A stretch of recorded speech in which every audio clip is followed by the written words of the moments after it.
না, সেই কখন থেকে অপেক্ষা করছি, তবুও ওই নরেন এখনো এলো না। এমনিতে অনেক রাত হয়ে যাচ্ছে, এখন যে কি করি।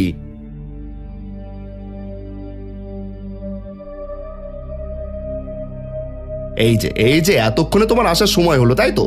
আজ যে নতুন জায়গায় মাছ ধরতে যাব, সেই দিকে কি খেয়াল আছে? কি করব বল, এই বাড়িতে গিন্নির অশান্তিতে অতিষ্ঠ হয়ে কখন কি করতে হবে সবই ভুলে গেছি।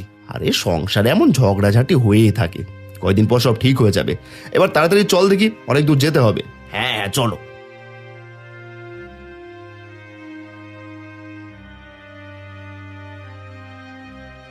বিমল দা, এখন আমরা কোথায় যাচ্ছি? সামনে তো পুরনো শ্মশানের রাস্তা। আরে আমরা খড়মপুরের বিলে যাচ্ছি, শুনেছি সেখানে কেউ যায় না, ওখানে গেলে অনেক মাছ পাওয়া যাবে। কিন্তু আমি তো শুনেছি সেটা ভূতুড়ে বিল, সেখানে যাওয়া কি ঠিক হবে? তাছাড়া সামনে তো পুরনো শ্মশান। ওসব মিথ্যে কথা। তাছাড়া সামনের পুরনো শ্মশান তো অনেক আগেই বন্ধ হয়ে গেছে, সেখানে আবার কিসের ভয়? চল চল, তাড়াতাড়ি চল। বিমল দা, সব জায়গা পরিষ্কার ছিল, আর এখানে দেখো কেমন যেন কুয়াশা কুয়াশা। আমার কিন্তু অনেক ভয় লাগছে। অত ভয় পেলে চলে? তাড়াতাড়ি চল দেখি। চলে যা, চলে যা, আর সামনে এগোস না, এখনই চলে যা, নয়তো এই গোলক দাদা পার হতে পারবি না। যা যা, চলে যা। আপনি কে? আর হঠাৎ করে আমাদের সামনে এসে এমন ভাবে ভয় দেখাচ্ছেন কেন?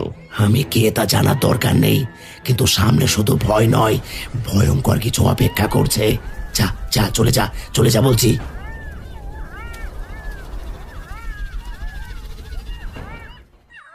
বিমল দা, আমার কিন্তু অনেক ভয় লাগছে, চলো বাড়ি ফিরে যাই। তোর এই বুড়োটা নিশ্চয় কোনো পাগল হবে, আর পাগলের কথায় কান দিয়ে কি আমরাও পাগল হব নাকি? চল তাড়াতাড়ি চল দেখি।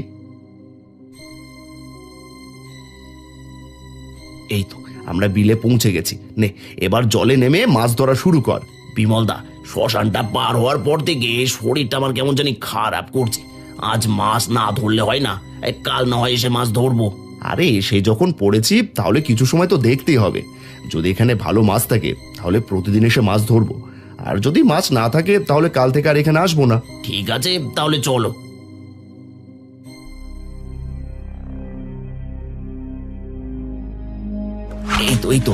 এই তো একটা বড় মাছ আটকিয়েছি। নামতে না নামতে এই বড় মাছের সাথে দেখা, তার মানে এখানে অনেক মাছ আছে। ঠিক আছে, এবার মাছটা তুলে দেখাও দেখি কত বড় মাছ ধরেছো। সত্যি তো মাছটা অনেক বড়।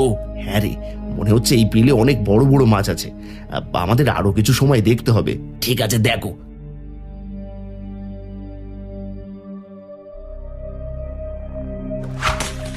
বিমল দা, আমিও একটা বড় মাছ আটকেছি।